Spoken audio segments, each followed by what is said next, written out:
Selamat datang pada video pembelajaran membangun budaya kerja kompeten menuju profesionalisme kerja. Setelah mempelajari materi ini, peserta diharapkan mampu memahami aspek dari nilai kompeten dalam core value ASN, mengaktualisasikan nilai kompeten dalam pelaksanaan tugas jabatannya, memberikan contoh perilaku dengan peningkatan kompetensi diri untuk menjawab tantangan yang selalu berubah, membantu orang lain belajar, serta pelaksanaan tugas dalam kualitas terbaik. Nah, mengapa kita ASN perlu terus belajar? Secara umum, satu hal bahwa kita hidup semua komponen organisasi, baik itu organisasi pemerintah maupun organisasi swasta, itu hidup dalam satu arena yang sangat kompetitif ya. Jadi kalau konteks orientasi pemerintah, apa yang disebut kita sekarang sedang mengarah pada strategi hilirisasi ya. Jadi kita semakin ekspansif ke pasar global, itu kebijakan pemerintah. Nah, tentu ASN di semua sektor dan kami concern untuk bagaimana menopang wujud strategi pemerintah tersebut ya. Jadi bagaimana kebijakan kita yang diproduksi oleh ASN maupun layanan yang kita punya perspektif global. Kemudian yang kedua, perubahan lingkungan strategis, bahwa kita hidup, saya kira kita sering mengulang apa yang disebut dengan dunia VUCA ya, atau volatility, uncertainty, complexity, and ambiguity. Yang Pak Presiden sering mengingatkan kita berkali-kali, waspada bahwa kita hidup di dalam satu dunia yang sangat dinamis, yang sangat sulit diprediksi ya. Dan itu saya kira itu bahasa itu harus turun secara teknokratik ke dalam perilaku kompeten kita, turun ke dalam bahasa-bahasa teknis kompetensi ya. Yang lain saya kira juga yang berkaitan dengan perubahan secara internal di lingkungan instansi, mana kita dinamika kebijakan baik dari berbagai sektor. Tentu di sektor keaparaturan kita ingin membangun satu bertransformasi kepada organisasi yang modern berbasis kepada profesionalitas pegawainya ya. Tadi juga disinggung kita berkaitan dengan disrupsi. Hal yang sering kita ulang adalah bagaimana teknologi informasi telah merubah secara signifikan ke berbagai hal yang berkaitan dengan seluruh sisi kehidupan kita. Dan ini telah mengejutkan dan menyadarkan kepada kita semua betapa terutama di teknologi itu telah merubah tatanan kita, termasuk tatanan kerja, dan saya kira itu juga menggeser tuntutan-tuntutan skill di ASN. Nah, sebagai contoh ini lihat, dan itu buktinya sangat jelas. Kalau kita lihat Singapura yang tidak punya apa-apa, tetapi raport globalnya selalu di posisi terbaik ya di banyak hal, termasuk di sektor ekonomi sebagai salah satu the most competitive economy. Nah, ini contoh betapa pengetahuan dan penguasaan teknologi menjadi instrumen dan aset yang sangat penting kalau kita ingin kompetitif. Jadi bagaimana kita hidup dalam dunia yang sangat dinamis, dengan itu membutuhkan skill apa? Nah, ini yang harus segera dirumuskan ke sektornya masing-masing. Tentu pengetahuan dan kompetensi apa yang dianggap relevan dalam dunia yang VUCA tersebut, saya mencoba men-cite salah satu kisi-kisi yang tentang kompetensi yang dipandang penting, yaitu dari World Economic Forum, yang saya mohon izin menggunakan di Juni 2020. Jadi ada sejumlah trend skill yang dianggap relevan di konteks kekinian.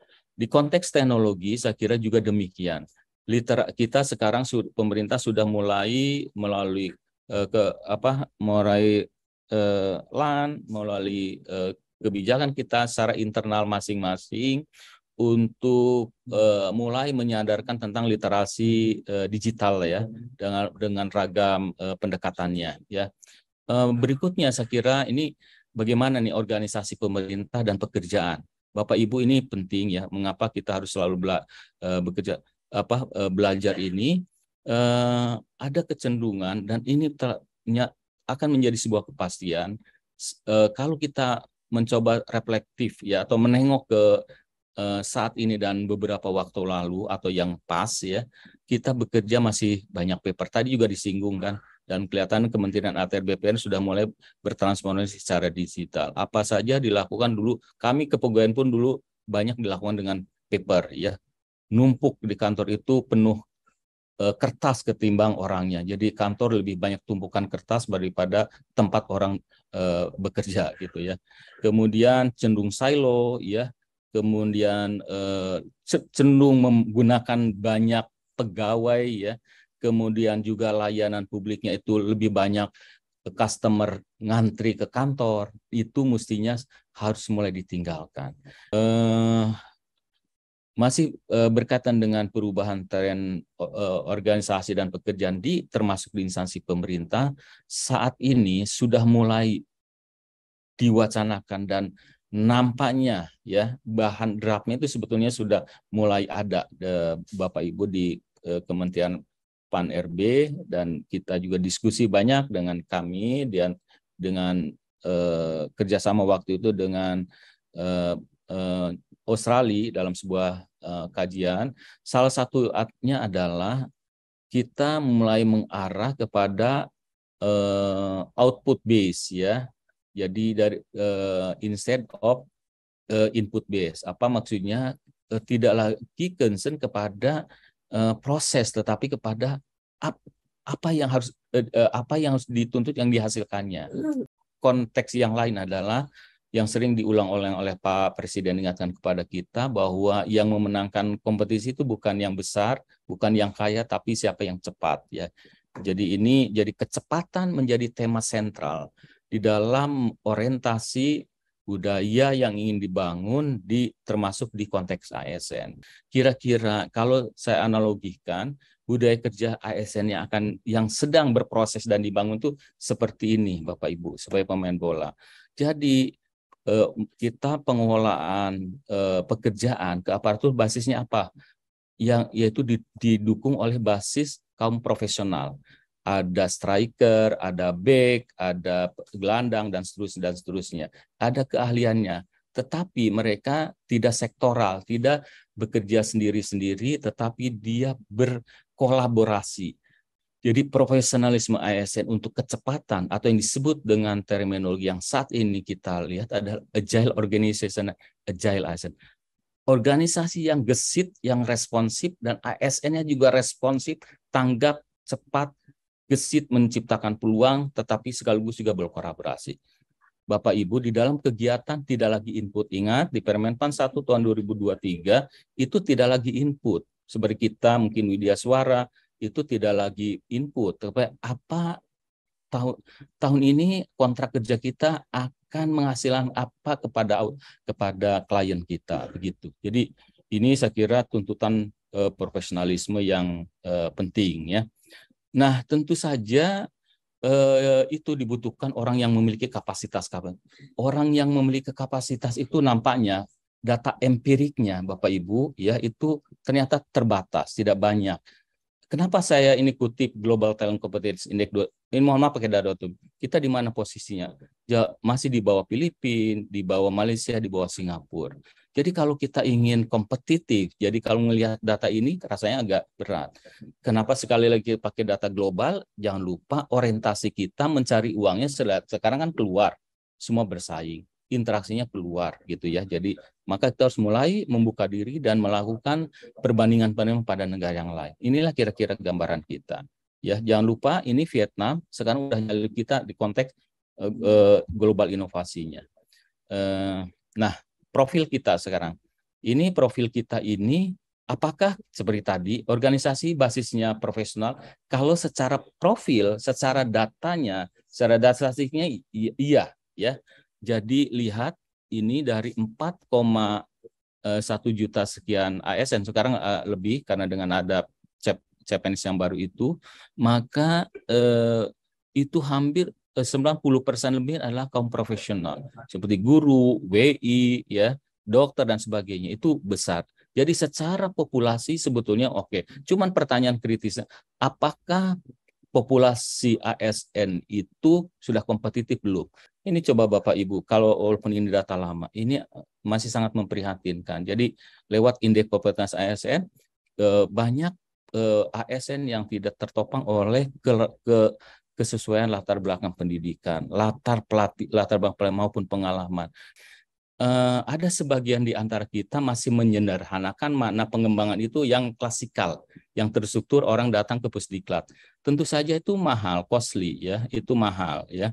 Jadi di dalam Undang-Undang ASN dan turunannya, kompetensi itu adalah yang ini, yang interrelasi dari aspek pengetahuan, kognitif, keterampilan psikomotorik, dan sikap. Jadi yang bentuknya perilaku yang prestatif, yang bisa berbasis bukti yang bisa diukur ya gitu ya, untuk 3 jenis kompetensi teknis, manajemen, dan sosial kultural. Nah, sudah diatur di dalam Permen-Pan 38 tahun 2017 level sesuai dengan jenjangnya masing-masing. Jadi ini menggambarkan jenis kompetensi 1 sampai 8 plus 1 berarti ada 9 varian kompetensi untuk manajerial dan 1 sosial dan di luar teknisnya. Dan ini 4 itu ada menggambarkan level sesuai dengan jenjang jabatan.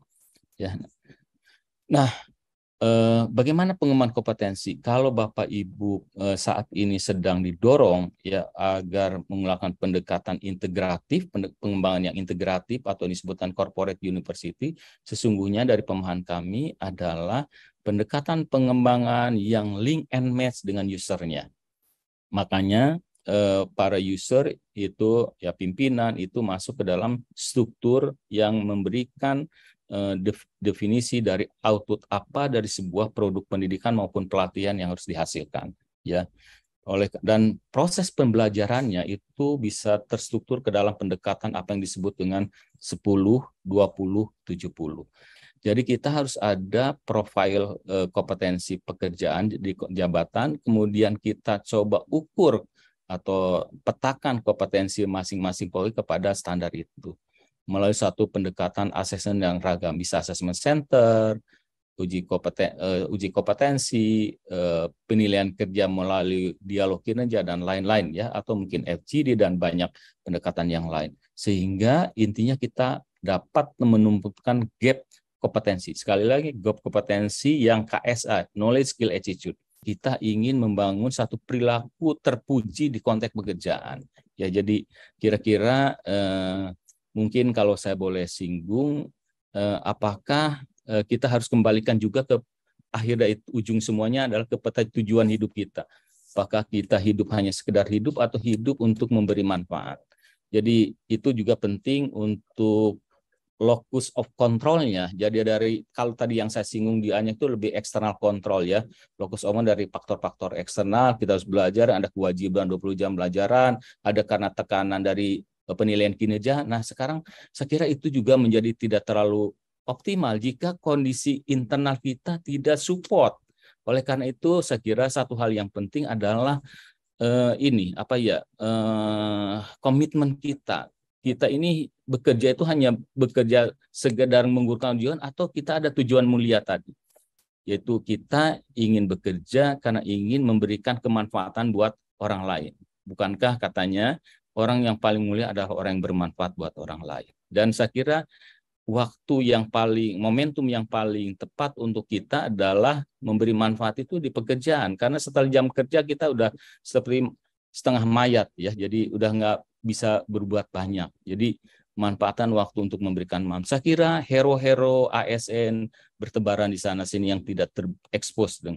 Contoh saya ini kutip Taufik Nur, dia orang yang sangat dedikatif, tidak berkeluh kesah, ya mampu memberdayakan, membangun budaya belajar kepada masyarakat di sekitarnya ya. Jadi itu karena prinsip hidupnya ingin bermanfaat buat orang lain. Jadi kemampuan ingin belajar karena ingin menghasilkan karya terbaik buat masyarakat itu karena dorongan internal. Jadi locus of control-nya kita geser ke diri kita. Saya ingin menjadi ASN karena saya ingin bermanfaat untuk masyarakat. Gitu. Ini contoh ya. Jadi kehormatan, kegairahan, membuat karya-karya inovatif mulia adalah saya kira satu perilaku yang sifat dan perilaku yang penting untuk ASN profesional. Ya. kemudian kita ingin memberikan layanan yang hadir publik dengan kreativitas dan inovasi, dan kita juga akan bangga mendapatkan satu prestasi dan pengakuan. Yang kedua, tentu kita dalam konteks locus of controlnya dari internal, sekali lagi kita bagaimana mensyukuri apa yang kita miliki saat ini, ya. Jadi itu penting. Jadi yang disebutkan open accept resile ini, power of receiving atau ketulusan bersyukur menerima apa yang kita miliki, supaya tidak mendorong kita menjadi hedonis dan seterusnya, karena itu akan mendorong, merusak, menghalalkan segala cara yang membangun, merusak citra publik, mengurangi trust publik kepada kita, ya. Jadi bayangkan kalau publik tidak ada trust kepada kita, bisa jadi ada namanya public disobedience, ya. Jadi pembanggaan publik kepada kita itu sangat berbahaya.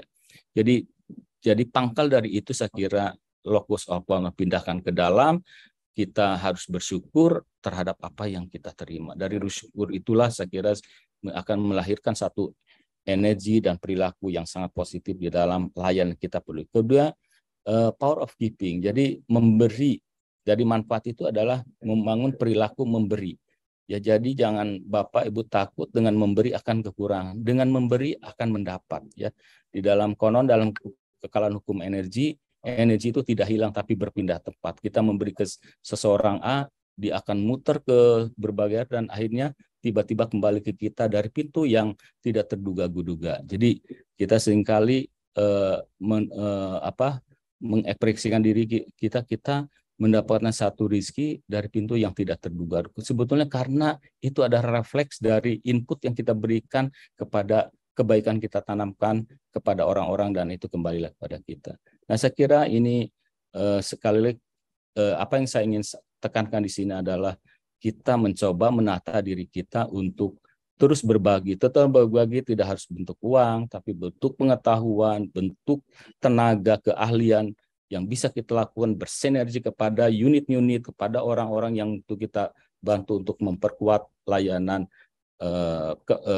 pekerjaan kita. Itu adalah contoh konkret dari power of giving yang sesungguhnya itu akan menjadi sangat penting. Jadi dengan demikian tentu saya kira kehormatan, kebahagiaan, kesejahteraan akan kita raih tanpa harus melacurkan diri dengan cara-cara yang tidak perlu di dalam konteks pekerjaan.